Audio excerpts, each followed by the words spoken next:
Alors, pouvez-vous nous parler de l'épidémiologie liée au tabagisme chez les salariés de l'hôpital Saint-Joseph?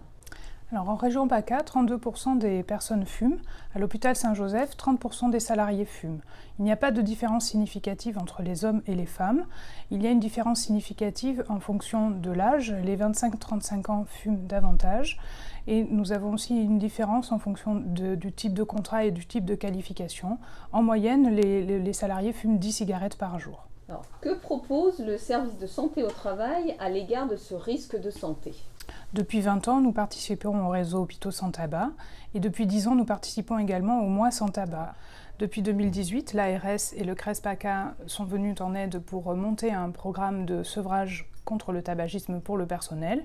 Et en avril 2019, une infirmière, Céline Ayer, nous a rejoints pour monter la consultation. Elle reçoit le personnel en consultation lorsqu'il souhaite être accompagné pour le sevrage au tabagisme. Elle fait d'abord une évaluation clinique et une évaluation à la dépendance. Ensuite, elle propose des solutions. Elle fait un entretien motivationnel au cours duquel elle va proposer des solutions et un partenariat également avec des professionnels qui nous entourent et qui font partie de l'hôpital Saint-Joseph, comme la sophrologie, l'acupuncture, la diététique, l'accompagnement sportif, l'hypnose et l'accompagnement psychologique, bien sûr.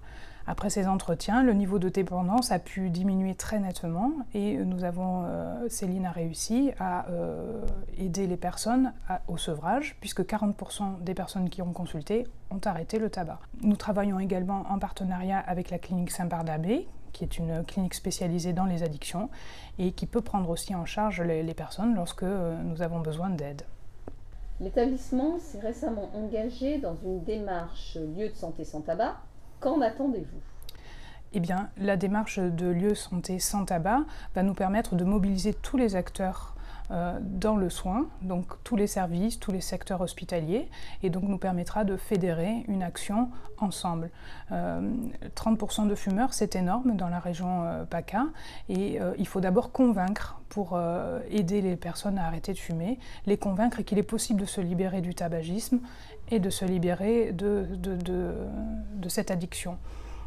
Pour ceux qui le souhaitent, donc, nous essaierons de les accompagner au mieux.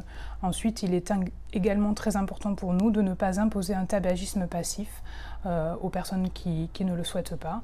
Et donc, nous souhaitons que la démarche LSST nous aide à mettre en place cela.